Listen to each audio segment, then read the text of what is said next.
It's the process, the honor of wearing 77. We saw said this past week. How does that go down? How's it presented? Is it just a matter of fact that this week you will have the distinction and honor to represent our guy? We get told every Friday, and it's kind of just goes. It's kind of judged throughout the week of who's got the best practices, who played to our standard last game. So, I mean, I'd love to wear it this week. It'd be an honor, but it's kind of just judged throughout the week and how we practice.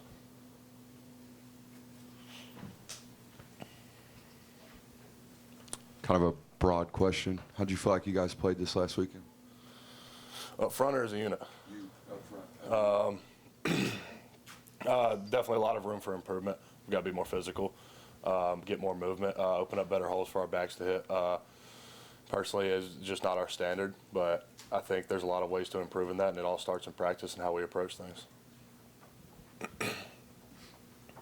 Sort of going off of that, what are the specific things you want to see improvement in, and how you guys go about making those improvements? Physicality, wanting to finish people, just having a mindset to go out there and make somebody quit.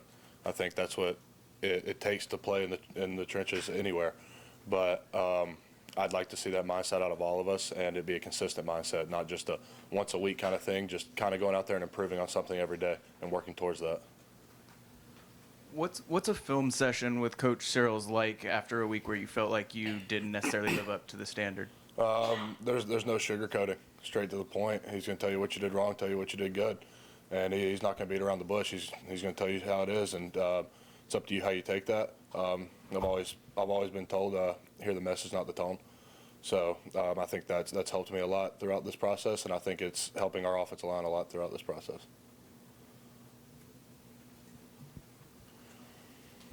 I believe Coach Searles is from Tryon. He is. Right? And you're from Rome, Georgia. Mm-hmm.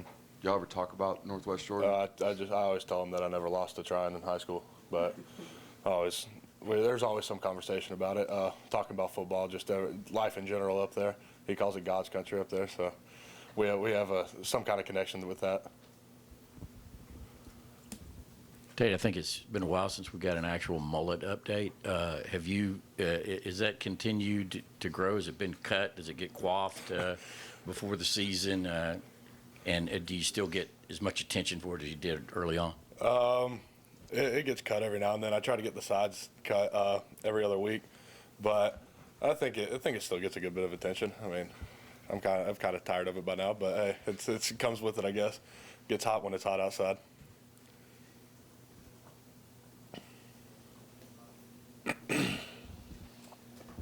I just wanted to ask, I mean, Amarius Mims, first full season really starting, you spoke pretty highly on him early on before heading into the season, but what have you thought and saw from him, especially playing right next to him so far this season? I think he's a physical freak. Like I said, from all of us, I'd like to see a mindset of finishing people because I know he can do it better than anybody out there. I think he's a phenomenal player, but I would like to see him play with a mean streak, I think, is what I'm looking for. But he's a great player, and I love playing next to him. Helps me out a lot, and I try to help him out as much as I can, but I really enjoy playing next to him. Tate, what would your advice be to some of the offensive linemen who are going to be playing in their first SEC game on Saturday, just about what they're getting into and what they're going to be up against? Don't treat it like any other game. I mean, I have the mindset of every game, so it's about this game. Like, I didn't prepare for UT Martin any differently than I'm going to prepare for this game. I treat it all the same. So I kind of try to pass that on to them. Don't make a bigger deal out of things than what they should be. Every game's a big game. Every game matters. Every game's important. And I try to view it as no game's bigger than any other. Do you want to follow up on the hair? Carson used to cut it. Does he still cut it, or has he graduated from that now? He cuts it every now and then, but not as consistently as he used to. Coach Simpson said that in week one they loaded up the box, take away the run. It says it's much easier to run for 50 yards than to block and throw and catch. How frustrating does it get when you see that back-to-back weeks? I think saying that's kind of an excuse. I mean, good offensive line's going to figure out how to block that either way.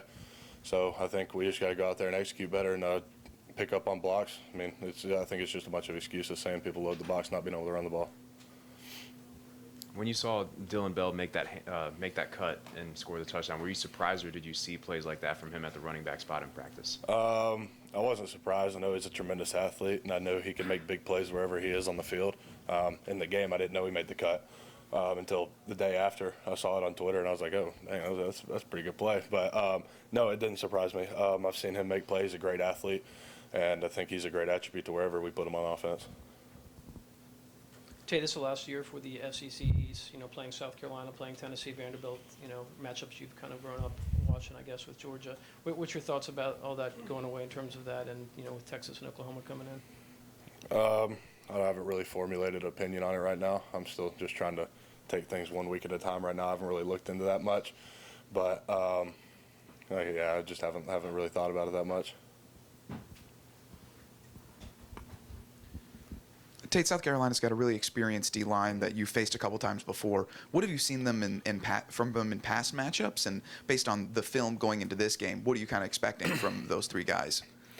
They're physical. I do remember that from last year, but as of right now, I haven't really gotten into the film with them in their past games, still looking over the previous game and kind of getting to that tonight, watching their film.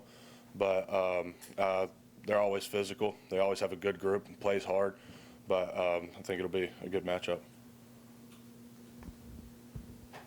I was talking to Oscar about the art of blocking, and he says one of the best parts about it is getting some recognition and some love from the big fellas up front. Do you sense that? Do you see it? Do you watch it and kind of tell them, yeah, that's what we expect? Yeah, we definitely show them a lot of love. I don't know if y'all saw it 2 weeks in a row. Brock Bowers has put someone on their back, and we all get pretty excited about it. We love seeing it just because that's our world, and seeing other people enjoying our world is a lot of fun. Tate, we had an opportunity to, I guess, see you in our world this last summer. You were doing some NIL work and some video. What did you learn from that experience of kind of doing those shows and sharing your opinion with fans? Your words can be twisted. I think I kind of learned that the hard way. Got some backlash for some things I said, but it's a learning curve. Definitely a learning experience. I learned from it, but me and Zelo had a lot of fun doing those, and it turned out to be really good for us, and we hope to keep that rolling. Any more questions for Tate? All right, Tate, thank you. Thanks, Tate.